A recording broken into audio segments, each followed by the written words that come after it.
ഈ ഇനം നെല്ലിൻ്റെ പേര് കലാപത്തി എന്നനവും കറുപ്പു കവുണി, കരിക് ജബല എന്നിങ്ങനെ 10ഓളം കറുത്ത ഇനം അരികൾ നമ്മൾ സംരക്ഷിച്ച് വരുന്നുണ്ട്. നല്ല രീതിയിൽ സംരക്ഷിച്ച് കൃഷി ചെയ്ത് വരുന്നുണ്ട്. അതിലുപരി നമ്മുടെ ഏകദേശം 200ഓളം നാടൻ നെല്ല് വിത്തുകൾ സംരക്ഷിക്കുന്നുണ്ട്. 200ഓളം നാടൻ നെല്ല് വിത്തുകൾ എന്ന് പറഞ്ഞാൽ നമ്മുടെ നാട്ടിൽ നിന്നും അന്യം നിന്ന് പോയിക്കൊണ്ടിരിക്കുന്ന ഇനങ്ങളാണ് സംരക്ഷിച്ച് വരുന്നത്.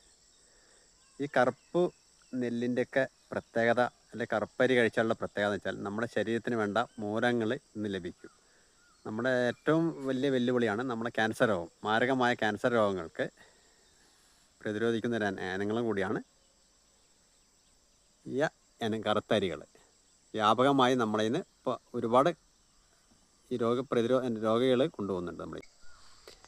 ഈ ഇനം നെല്ലിൻ്റെ പേര് കലാബത്തി, കറുപ്പ് കവണി, കരിക ജബല എന്നിങ്ങനെ 10ഓളം കറുത്ത നെല്ലുകൾ നമ്മൾ കൃഷി ചെയ്ത് സംരക്ഷിച്ച് വരുന്നുണ്ട്. അതിലുപരി നമ്മളൊരു 200ഓളം നാടൻ നെല്ല് വിത്തുകൾ സംരക്ഷിച്ച് വരുന്നുണ്ട്. നമ്മുടെ നാട്ടിൽ നിന്നും അന്യം നിന്ന് പോയിക്കൊണ്ടിരിക്കുന്ന നെല്ലുകൾ. ഇവരൊക്കെ പ്രത്യേകം വെച്ചാൽ രോഗപ്രതിരോധ ശേഷി കൂടിയ ഇനങ്ങളാണ് ഈ കറുപ്പ് ഇനം അരികൾ. പ്രത്യേകിച്ച് നമ്മളെ മാരക രോഗങ്ങളായ ക്യാൻസർ പോലെ ഉള്ള രോഗങ്ങൾക്ക് ചെറുക്കുന്നൊരു ഇനങ്ങളാണ് ഇനങ്ങൾ. ഒരുപാട് പേര് നമ്മളിൽ നിന്ന് അരികൾ കൊണ്ടുപോകുന്നുണ്ട്.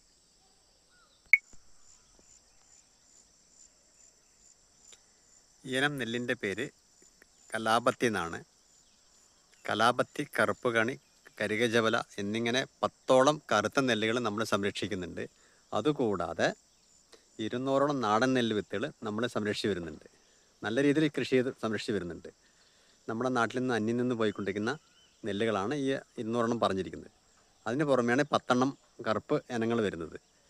ഇതിൻ്റെയൊക്കെ ഒരു പ്രത്യേകത വെച്ചാൽ പ്രതിരോധ ശേഷി കൂട്ടാനുള്ള സംവിധാനം, ക്യാൻസർ പോലുള്ള മാരക രോഗങ്ങളെ ചെറുക്കുന്നൊരു സംവിധാനം കൂടി ഈ നെല്ലുകൾക്കുണ്ട്, ഈ കറുത്തനങ്ങൾക്കുണ്ട്.